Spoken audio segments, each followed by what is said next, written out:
তাপমাত্রা অনুযায়ী শরীরের প্রতিক্রিয়া।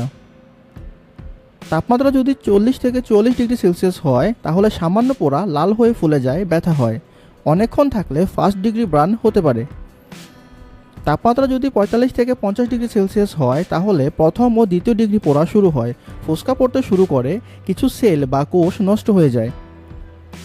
তাপমাত্রা যদি 55 ডিগ্রি সেলসিয়াস হয় তাহলে 10 থেকে 15 সেকেন্ডেই ফোস্কা পড়বে, স্কিন পুড়ে যাবে, সেকেন্ড ডিগ্রি বার্ন শুরু হবে।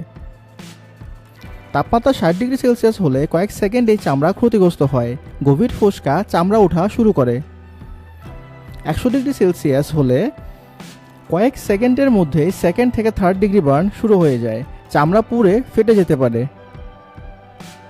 200 থেকে 300 ডিগ্রি সেলসিয়াস হলে সরাসরি তাপ, আগুন বা গরম লোহা থার্ড ডিগ্রি বার্ন শুরু করে দেয়, চামড়া সাদা বা কালো হয়ে যায়, ব্যথা কম লাগে কারণ নার্ভও পুড়ে যায়।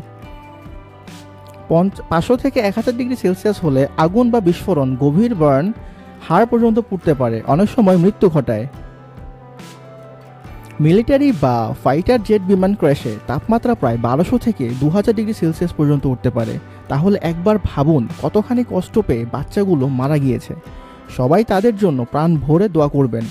আর এই ক্র্যাশে আপনার অনুভূতি কেমন আমাদের সাথে সেটা শেয়ার করবেন। ধন্যবাদ।